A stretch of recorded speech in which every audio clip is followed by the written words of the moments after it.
The Canterville Ghost by Oscar Wilde. Mr. Hiram B. Otis was a man of strong convictions. As an American minister, he believed in progress, science, and common sense, so when he purchased the old English mansion of Canterville Chase, even after being told it was haunted, he smiled and said, "If ghosts existed, America would have imported them long ago." "There is no such thing as a ghost," declared Mr. Hiram B. Otis, an American minister with firm beliefs in progress, science, and money. So, when he bought the old English mansion of Canterville Chase, despite every warning that it was haunted, he was certain there would be no surprises. But Canterville Chase had a story, and a ghost determined not to be forgotten. The Otis family arrived on a bright summer afternoon. With his practical wife, his mischievous twin boys, and his gentle daughter Virginia, the villagers stood watching with pity, whispering about the curse of the Cantervilles d'Amar. Otis moved confidently into the gloomy, ivy-covered estate. The villagers shook their heads with pity, for they knew of Sir Simon de Canterville, the proud, wicked ghost who had haunted the house for centuries. On their very first evening, the family gathered in the library, where Mrs. Otis noticed a dark crimson stain upon the floor. The housekeeper whispered in horror, "It is the blood of Lady Eleanor, murdered by Sir Simon. The stain cannot be removed." But Mrs. Otis, unimpressed, fetched a modern cleaner and scrubbed it away at once.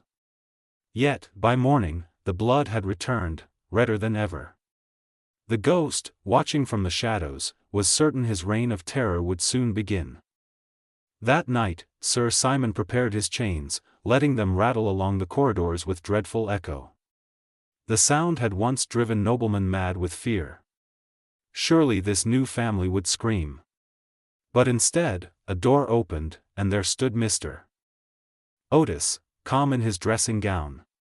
"Sir," he said, handing over a bottle, "your chains are in desperate need of oiling. Kindly take this lubricant." For the first time in centuries, Sir Simon stood speechless. His troubles only grew. The Otis twins made a game of tormenting him. They set tripwires, fired peas from slings, and once, when he tried to appear as the terrifying, headless Earl, they pelted him with pillows until he fled in shame. The proud ghost who had sent generations into terror now cowered in his own house, dreading the laughter of two small boys. Yet, among the Otises, there was one who saw him differently. Virginia, their daughter, did not mock or fear him. One afternoon, she found him sitting alone, his face pale with sorrow, his proud eyes heavy with guilt. She approached softly, and he confessed his crime, that he had killed his wife and was cursed to wander without peace. No one had ever pitied him before. No one had listened. But Virginia did. With compassion, she promised to help him. Together they entered a hidden chamber, where Virginia knelt to pray. The air grew cold, the candles flickered, and a great wind swept through the darkness. She prayed with all her heart, and at last, the chains of his torment fell away. After centuries of restlessness, Sir Simon was free. The next morning, Virginia returned, pale but serene. She led her family into the quiet garden, to the ancient yew tree. Beneath its branches lay his final resting place, and on the grave, a single white rose had bloomed. The ghost of Canterville was gone, and in his place remained only peace.